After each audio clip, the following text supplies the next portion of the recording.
Сәлем достар, бұл қазақша подкаст және оның жүргізушісі мен Санжар Асқар. Біз бүгін IT саласының мүмкіндіктері туралы әңгімелесетін боламыз. Және де бізде ерекше қонақ бүгінгі подкастымызда ол Гүлдана Жұматай. Қош келдіңіз. Қайырлы күн. Өзіңіз туралы бір-екі ауыз айтып кетсеңіз. Мен Алматы қаласының тумасымын. IT саласында 3 жылдан бері жұмыс жасаймын. Евразия ұлттық университетінде автоматтандыру және басқару саласында оқыдым. Және Беларусь университетінде тамамдап келген болатынмын. Негізгі IT саласының негізін сол Беларусь елінде алдым. Туған жеріңіз? Алматы қаласы. Алматы қаласы, иә? Жақсы. Жалпы қазіргі кезде сіздей, біздей жастар IT саласына қатты қызығады, иә? Енді бұл салаға қалай келу керек деп ойлайсыз? Бұл мектеп кезіндегі бір арман ба, мақсат па, жаңағы бағдарламашы, айтишник болам деген, әлде қалай? Негізінен егер өзімнің тарихыма келетін болсам, мен өзімді IT саласының маманы болам деп негізі ойлаған жоқпын. Өзім математиканы жақсы көрем, ағылшынды жақсы көрем, бірақ биология, химия, геология саласында жұмыс жасаймын деп ойлағам. Медицина саласында мүмкін дәрігер боламын. Жақсы. Бірақ енді тағдырдың жазуы осылай болып тұр. Қазір IT саласында, киберқауіпсіздік саласында жұмыс жасаймын. Негізгі әрекеттер мен қазіргі болып жатқан тенденция бұл IT саласының қарқынды дамуы, түрлі бағдарламалардың шығуы және жастардың арасында бұл үлкен сұраныспен талғамды тудырып жатқан сияқты. IT саласына кіру үшін бастысы адамға логикалық ойлау, аналитикалық қабілеттер, сонымен қоса жаңаны оқуға, бір үйренуге деген талпыныс қажет. Және ең бастысы шыдамдылық, яғни ақпарат өте көп, оның барлығын тану, оқу, олармен танысу, енді біраз шыдамдылық пен фокусты қажет етеді. Жақсы. Сонда сіздің айтуыңыз бойынша IT саласына ол адам аяқ асты келіп қалуы мүмкін, иә? Мысалға сіздің жағдайыңыз секілді. Сіз аяқ асты келіп қалдыңыз IT саласына. Не түрткі болды оған келуге, нақты? Нақты негізі бір біздің чатқа, яғни WhatsApp-қа студенттер арасында Евразия ұлттық университетіне түрлі вакансиялар келіп тұратын. Жақсы. Осы 4-ші курсты тамамдауға жақын болған кезде біздің староста бір вакансияны жіберді. Мен енді бір белсенді ретінде басқа группаластарды кішкене әрекетке итермелеймін деп жазған болатын. Давайте барлығымыз соған подавать етейік деген сияқты. Енді осы күшті вакансия екен, яғни қызық деп. Соған барып көрейік. Барып көрейік. Сіз старостысыз сонда? Жоқ, сондағысы мен белсенді. Жай ғана белсенді. Жақсы. Ол кезде Беларусь елінде болғам. Сосын маған бір группаласым жазды. Бұл біздің бағыт емес деп. Мен үшін бұл бір шақыру болған сияқты болды да. Қалай ол бізге емес деген сияқты. Яғни біздің қолымыздан бұл вакансияда жазылып тұрған талаптар бізге де келеді деп сондай ой болды да менде. Жақсы. Бірден сол вакансияға мен өзімнің жауабымды бердім. 2 күн ішінде интервьюден өттім. 2 этапты интервьюдан кейін job offer дейді ғой, жұмысқа шақыру алдым. Кейін артынан енді тағы да бір әріптесім, қазіргі әріптесім, ол кездегі бірге группаласым осы компанияға тартқан болатынмын. Яғни басты бір түрткі ол бір челлендж болды. Шақыру. Өзімді сынап көрсем деген, иә? Өзімді сынап көрсем. Мүмкіндік Құдайдың беріп тұрғаны. Белгісі шығар. Бұл түнгі 10-да келген вакансия болатын ғой. Содан бір ұйықтамай отқан кезде сол бір мүмкіндікті жібермей алмайын деп алған болатын. Жақсы. Енді өкінген кездеріңіз болған жоқ шығар? Жоқ. Болған жоқ. Мүлде болған жоқ. Мүлдем. Жақсы. Енді сіз қазір MSSP компаниясында жұмыс жасап жатырсыз, иә? Қауіпсіздік бойынша. Енді бастапқы кезде көп адам келген кезде жұмысқа өте қиын болады. Үйренісіп кету деген секілді жаңағы, иә? Жаңа адамдарға, қоршаған ортаға, жұмысқа, тіпті сізге қалай болды? Не нәрсе сізге қатты қиын болды? Бастапқы жолда ең бірінші қиыншылық ол техникалық терминдер. Яғни мен үшін киберқауіпсіздік саласы өте жаңа сала. Мен бұл сала туралы армандайтынмын, бірақ өзімді бұл салада елестетпейтінмін. Көрмейтінсіз? Жоқ. Жақсы. Бұл мен үшін андай болады ғой, бір көрші ғаламат, андай біртүрлі түсініксіз болатын. Енді тағдырдың қалауы осы, қазір осы саладамын, және бастапқы кезеңде әріптестерімнің көмегімен бұл жолды оңай жеңіл өтуге енді үлкен қолдау болды әріптестерім тарапынан. Түрлі маған техникалық терминдерді, қиын сөздерді барлығын қарапайым тілге аударып маған түсіндіретін. Яғни ашық әріптестер осы салаға андай жұмсақ кіруге түрткі болды. Көмектесті, үлкен көмек болды. Бұл сала өте қызық. Күніге түрлі жаңалықтар шығады. Енді IT дамыған сайын киберқауіпсіздік саласының талаптары да тенденциясы да өседі. Яғни кез келген IT саласындағы, яғни кибер саладағы шығармалар қорғанысты талап етеді. Жақсы. Енді жаңа сіз айтып отырсыз ғой, осы қиын болды деген секілді, жаңа сіңісіп кету деген секілді нәрселер. Көп адам, мен мысалға естимін, көп адамдар айтады, айтишниктардың көбісі олар былайша айтқан кезде оқып қалғандар, ботаниктер, көздеріне жаңағы көзілдірік тағып жүретіндер. Сондай деп ойлайды. Шын мәнісінде ондай ма? Мүмкін бірінші толқынды IT саласындағы мамандар, яғни бұл 80-90 жылдары, сол кездегі адамдар мүмкін сондай кейіпті енді барлығына таратқан болатын. Біз көбісі сол IT саласындағы мамандар бір капюшонда жүретін, ешкіммен сөйлеспейтін, интроверт, бір бөлмеде тығылып отыратын адамдарды елестетеміз. Бірақ қазір заман талабы өзгеріп жатыр. Адамдардың ақпарат іздеу жолындағы көздері өте көп. Қазір интернет әрқайсымызға қолжетімді, кез келген ақпаратты тіпті тікелей авторға шығып біз сұрақ қоя аламыз. Ал бірінші толқынды IT саласындағы мамандар өздері іздеп, кітаптарды оқып, мысалы компьютердің ол кезде бағдарламалау тілдерін шығарған адамдардың өзі қолмен көп нәрсені жасаған. Ал біздің қазір жолымыз өте жеңіл. Кез келген нәрсені біз тіпті жасанды интеллекттің өзінен сұрай аламыз да. Болмаса сол жолды өткен мамандардан да сұрауымызға мүмкіндіктер өте көп. Жақсы. Енді жаңа оқымысты әрине кітаптардан іздейді деген секілді, бірақ IT саласында жұмыс жасайтын адамдардың барлығы да, мен ойлаймын, осы өсіп келе жатқан жас ұрпақтарға қызықты деп ойлаймын. Барлығы да жан-жақты ма? Мүмкін оқымысты, белгілі бір саланы жақсы біледі, информатиканы жақсы біледі, и жаңағы спорт жағынан да белгілі бір жетістіктері бар адамдар жиі кездесе ма?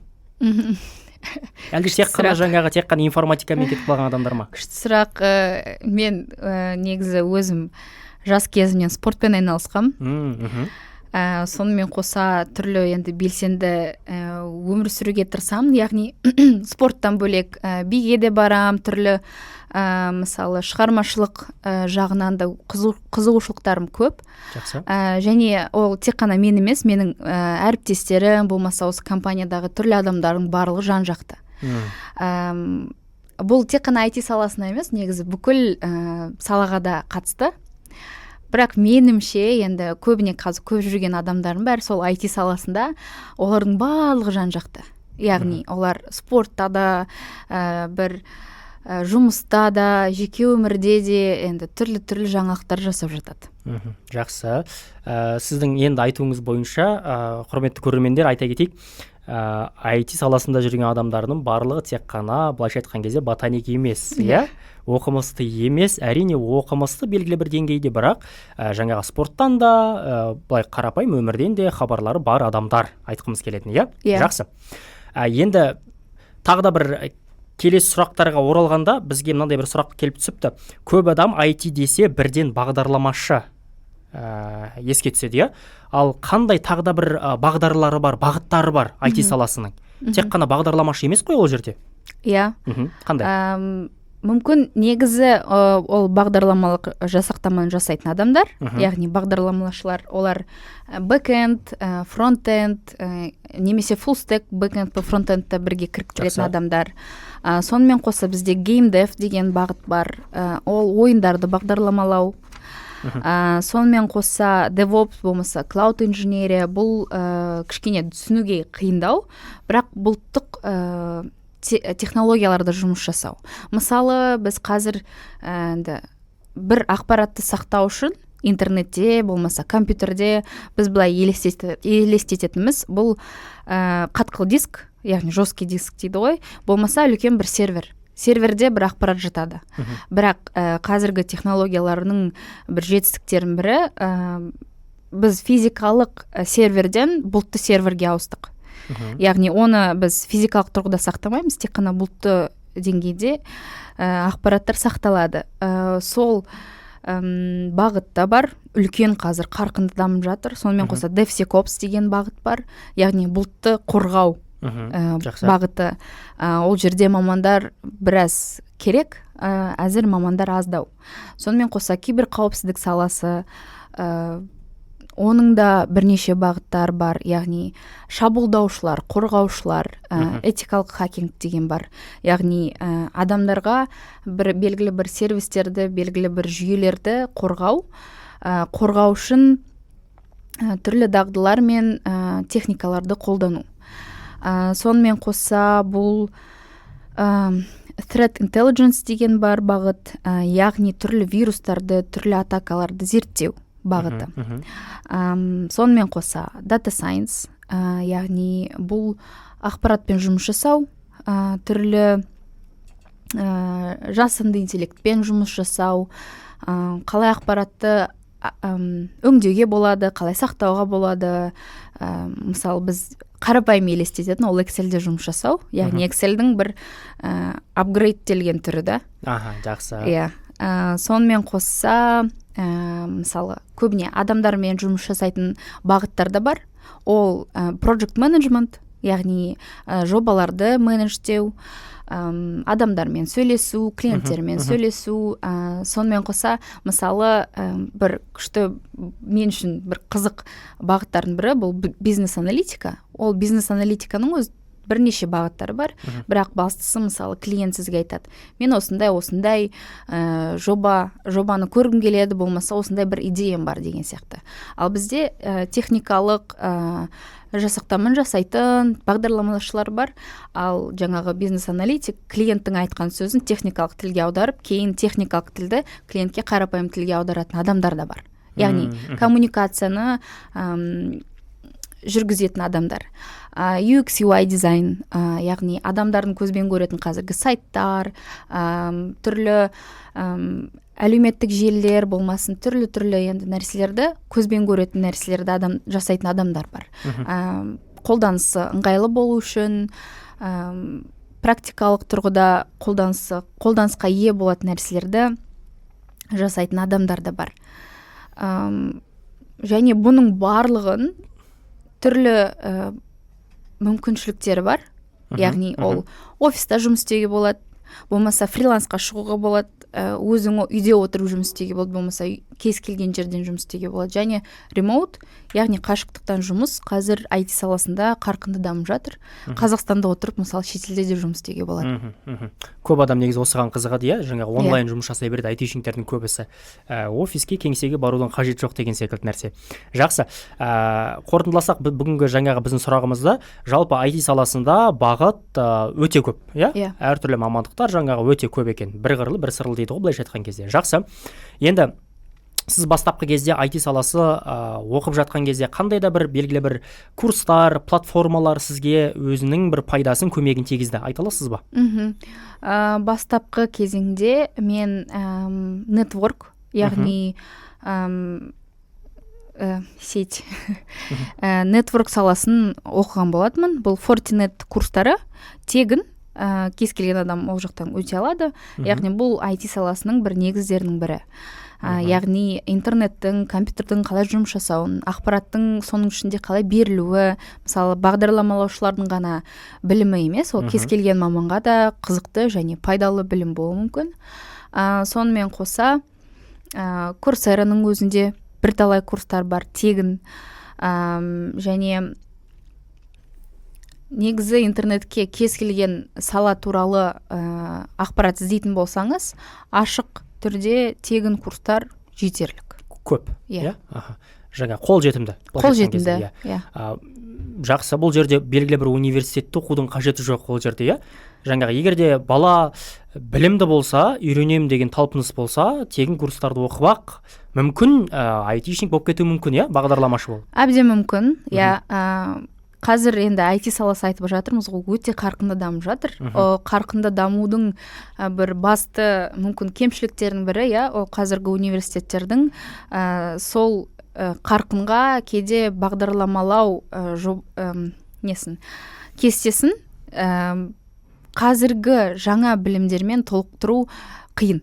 Яғни мысалы бір жарты жылда бір жаңа стек шығу мүмкін, болмаса бағдарламалау тілінің басқа бірдеңкесі шығу мүмкін, және бұл жерде үлкен үлесін тигізетін бұл мұғалімдердің сол іске қызығушылығы, сол білімді мысалы оқушыларға, студенттерге беруі. Ал бұның барлығын күшейтетін ол студенттің өзінің қызығушылығы. Жақсы, жақсы, күшті, керемет.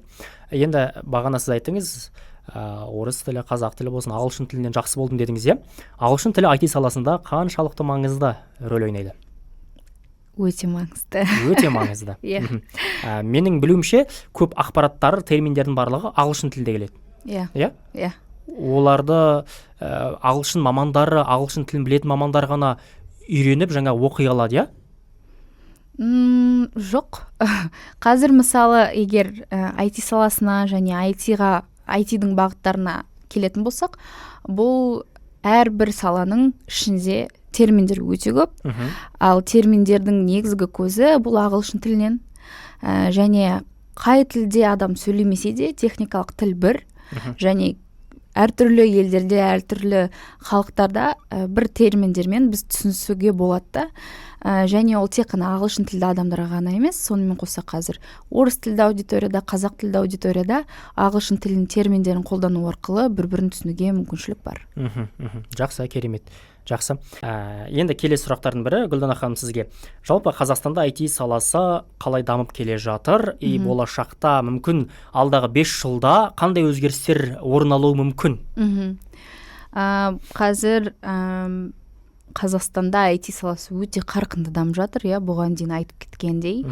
Сонымен қоса түрлі стартаптар, түрлі бағдарламалар, түрлі жастардың шығарып жатқан идеялары, жүзеге асырып жатқан түрлі жобалар көп, өте көп.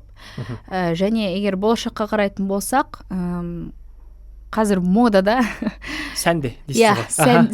Сәнде болып жатқан бұл жасанды интеллект.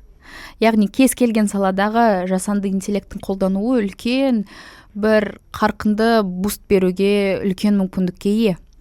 Сонымен қоса бұл киберқауіпсіздік. Бұл қазір